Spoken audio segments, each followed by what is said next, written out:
Welcome, everyone. I'm Sue Barber, author, former IT director for a Fortune 500 company, turned executive coach, and this is the Visibility Factor podcast, where we explore how to raise your visibility and play bigger at work and in life. We'll explore key topics and welcome guests that help you shift your thinking about yourself so you can see new possibilities for your leadership. I'm on a mission to create a visibility movement for leaders to show their value and be seen for their true talent. Are you ready to take the next step towards a higher level of visibility for yourself? Let's go. The Visibility Factor podcast is brought to you in part by the 90-Day Visibility Breakthrough Accelerator Program. Do you believe deep down inside that you can have a bigger career, but you don't know how to get there? You can keep doing what you're doing, but what if there is a better way that could accelerate your progress? This 90-day program is a powerful experience that is unique to you and provides dedicated time to focus on your specific challenge. It gives you the time to develop big ideas and plans to execute them, including the tools, resources, and motivation needed for success. Hundreds of clients have used this same program to take them to the next level in their career and to create a better life. Join me in a 90-day experience that focuses on challenges like creating a strategic plan, how to lead an organizational change, or prepare for a career transition. This dedicated time will help you see new possibilities, recognize your strengths, and take away key insights that can be leveraged immediately.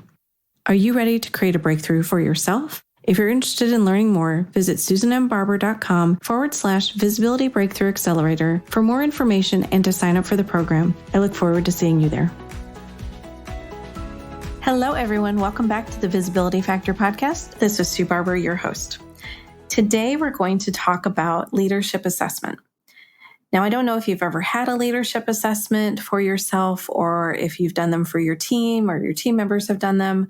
I find them to be really impactful. And so I wanted to talk a little bit about them, not only to share a little bit about how I have done them, what assessments I use, but also to share a simple assessment that I have put together that I think you could use for yourself at the end. So stay tuned for that.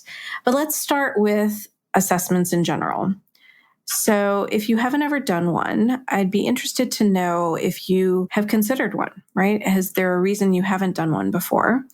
It's one of the things that I do with new client leaders when they start to work with me because it helps them start to understand who they are, how they show up, what their motivations and preferences are.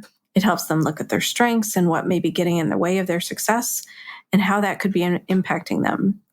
Now, from my standpoint, it helps me understand them. Since we're just getting started to work together in a coaching partnership, I want to understand more about them, how they operate, how they think, how they understand things that are happening for them. If they've done a recent assessment through their company, we'll just use that as a starting point. But if they haven't, I will generally start with them using a Hogan assessment.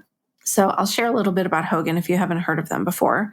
I hadn't heard about them before. When I got into coaching, it was one of the assessments that the coaching company that I got my certification through recommended that people use. And as I got out into corporations and starting to work with them, a lot of them are starting to use the Hogan assessment. So I got my certification in 2017, I believe it was. And so it's really a great assessment. I've done hundreds of them now and find them to be really helpful for people to understand themselves. But I'll share a little bit about why Hogan has been something that I've used.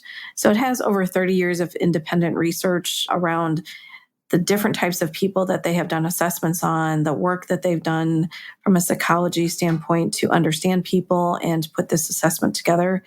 The inventories that are part of the assessment measure a person's reputation, how others will likely describe an individual. They also have very predictive results with bottom line ways of looking at performance. They also look at reduced turnover. Some people will use parts of this assessment for recruiting purposes.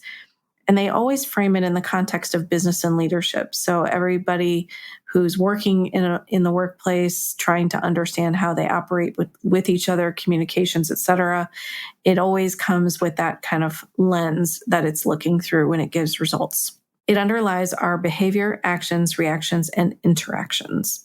It gives insight into how we execute business strategies and manage change, conflict, and people. The information it provides is on individuals or team strengths and blind spots and organizational culture, and it helps to influence our effectiveness at leading people. So all of that comes from Hogan's website. And so I'll share a link to that so you can see more about Hogan if you're interested in looking at Hogan as an assessment for you. Now, the assessment comes into 3 different parts. There are 3 parts of the assessment that you take, and then that all comes together in one report. So the first one is the Hogan Personality Inventory. They call it HPI for short. The HPI describes how individuals manage stress, interact with others, approach work tasks, and solve problems. The HDS, which is the Hogan Development Survey, describes the behaviors that emerge during times of stress, which can damage relationships and derail careers. And the last one is Motives, Values, Preferences Inventory. The MVPI describes an individual's core values, the goals and interests that determine satisfaction and drive careers. So those 3 different individual assessments come together in one report that's sent to me that I review and then look at the results. And it's not only for each of those assessments that I look at things, but I look at them in concert with one another and how people are showing up in one way or another that could have an impact on them.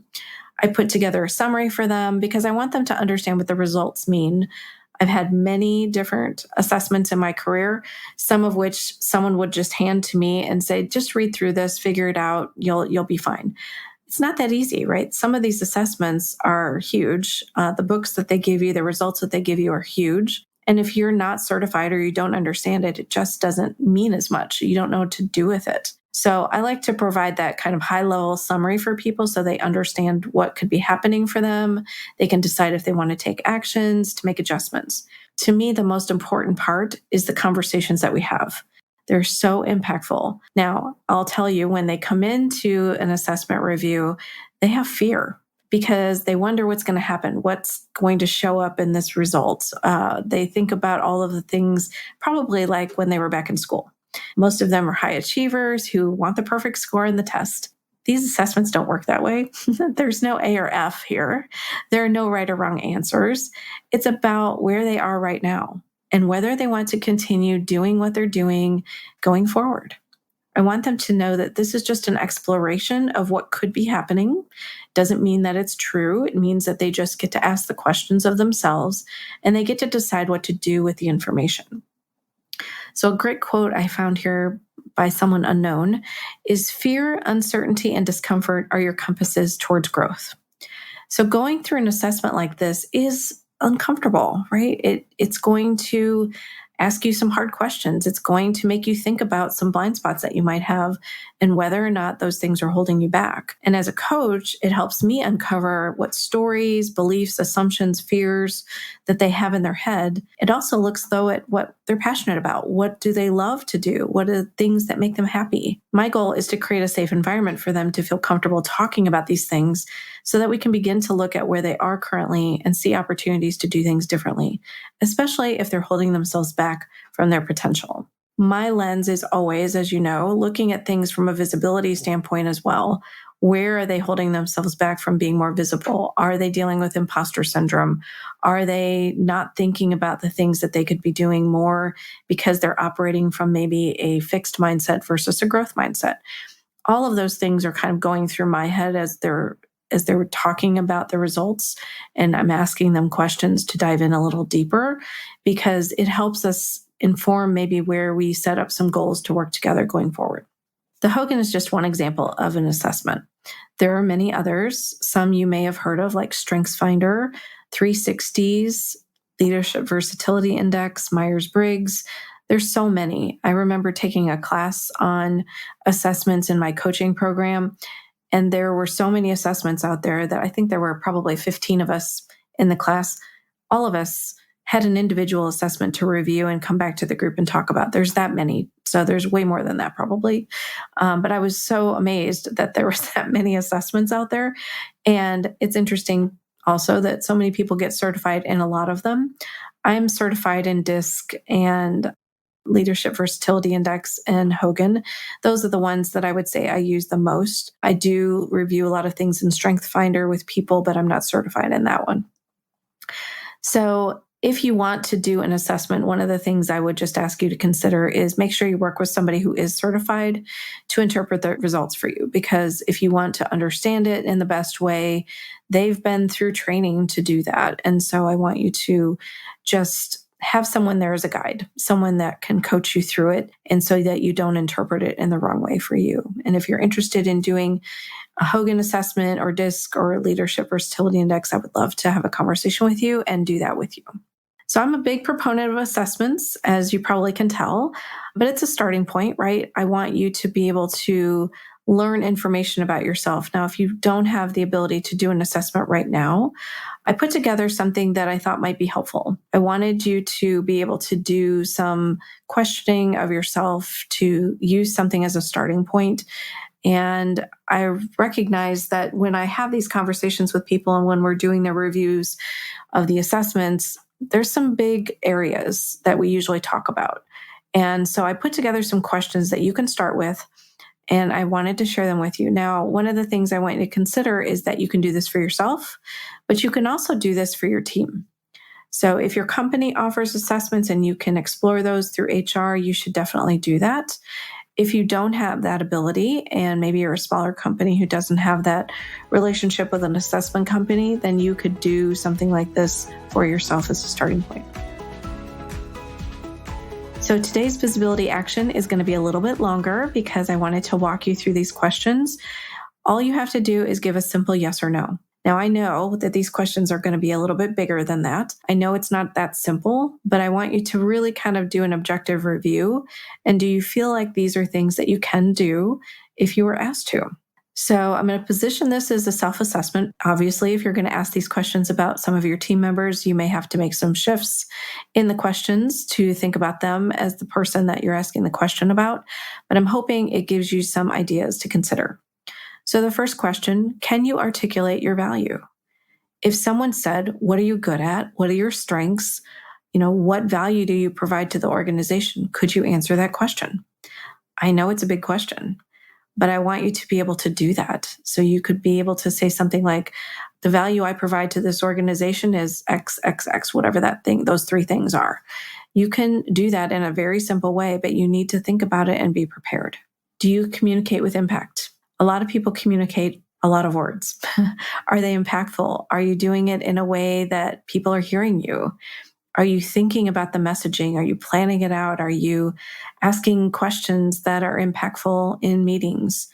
Those are things that you need to consider because what you're communicating sends a message, right? Is it the message that you want to be sending?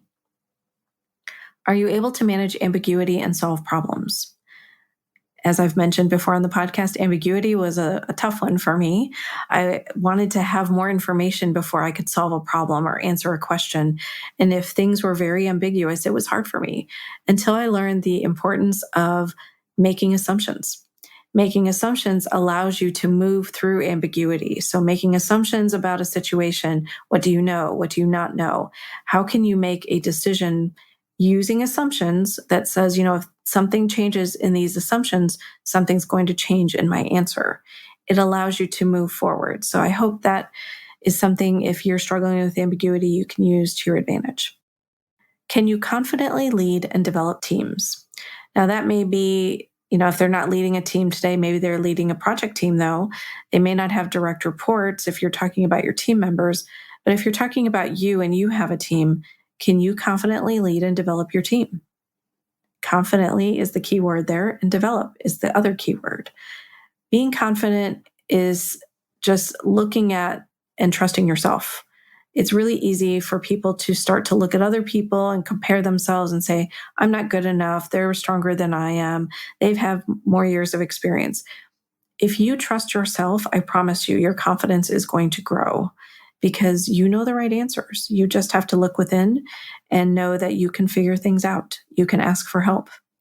Developing your team is something that has to happen. So if you're not developing your team, you need to be. So put a plan together for each person on your team, thinking about where their strengths are, where their opportunities are, what could they be doing differently? What do their career goals look like? What do they want?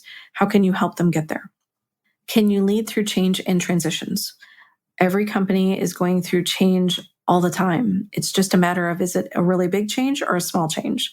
But the ability to go through change and transition is important, and trying to maintain your calm, your ability to be able to look at things that are happening and not get caught up in them, but kind of look at them from a bigger perspective, because you not only have to help yourself through the change, but you also may have to help team members or the rest of your organization through change. And so being calm through that, asking the right questions, using common sense can help you get there. Do you influence others to get things done? If you are not building influencing relationships, you need to be. You never know when you're going to need someone to help you move something along and make a breakthrough happen, or get results on a project that you need help on, or to help a team member. You need to build those relationships now before you need their help. So start looking around the organization. Who are influencers in your group? Who are influencers that you need to potentially have at the ready when you need them? Start building those relationships now. Can you effectively provide feedback to others? If you are not feeling like you're really good at that, there are some easy models. I don't know if I've talked about them on the podcast or not, but I'll share a link to them in the notes. One of them is SBI, which stands for Situation, Behavior, and Impact. So you just give feedback to someone using, here's the situation. We were in a meeting yesterday. You appeared, or I observed you not really engaged in the conversation. So that's the behavior. What's the impact? The impact is that it felt like everybody didn't get to hear your voice. And so we are going to have to come back together again now so that we can have that conversation again. So if you can use that little 3-step format to give feedback, it can be helpful.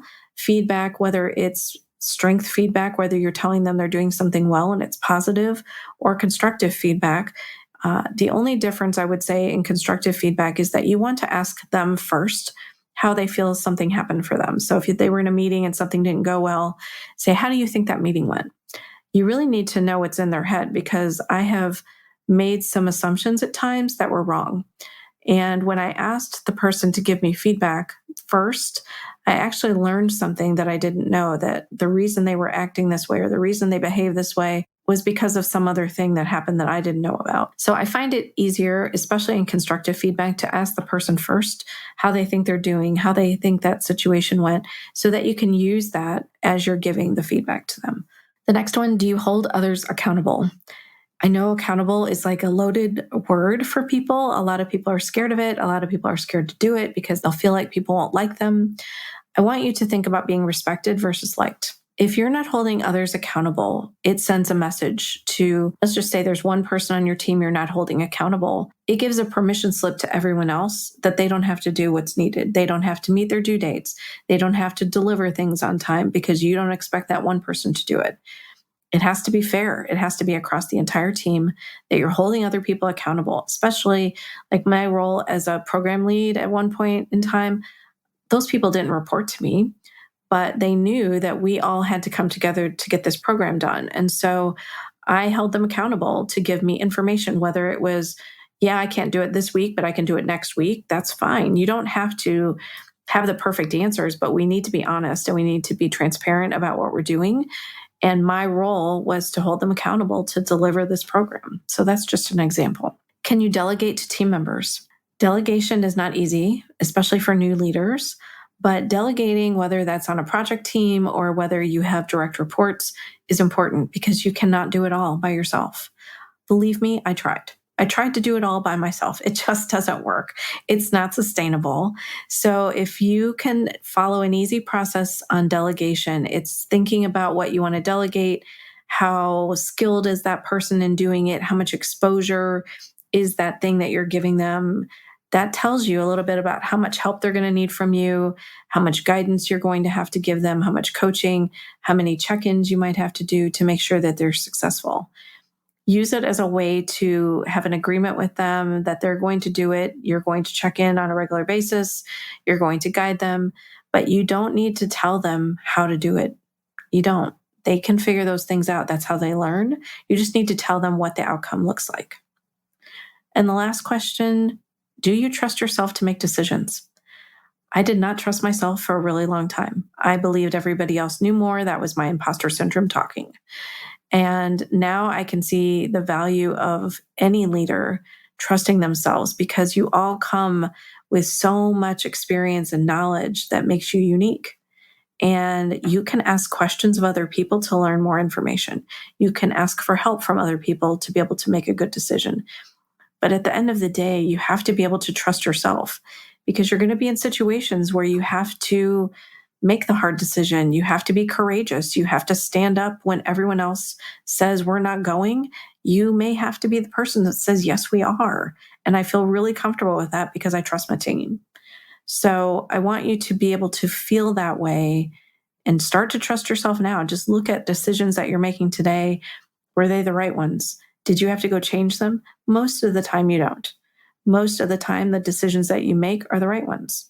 It's very rare, I would say maybe 10% of the time, that we might have to go back and revisit a decision and change it. But if you can start to do that now, you'll build that muscle of trusting yourself before you get more responsibility, before you take on a bigger role or a bigger team. So those are ways that you can start to build that muscle today. So I hope this was helpful. I hope this was an easy little assessment that you can do for yourself. Check in with yourself, especially before performance reviews are coming up at the end of the year. Try to look at yourself and see realistically, where are you at on these things? What else do you need to work on? What do you need to build in your plan for next year from a development standpoint, from a visibility standpoint? All of these things that I just went through have a visibility angle to them, every single one of them. And so I want you to also think about that. If visibility is something you've struggled with, you can use and leverage these different areas as a way to get visibility as well. Thanks so much for joining today on the Visibility Factor podcast, and we'll catch you on the next one. Thanks so much for listening to the Visibility Factor podcast. Remember that visibility starts with small steps that are intentional and consistent each day. Be bold, be visible, be the leader you were meant to be. Find us and subscribe on Apple Podcasts, Spotify, and wherever else you listen to podcasts. Follow us on all of our social media platforms, which are highlighted in the show notes. Thank you for listening, and we'll see you next time on the Visibility Factor podcast.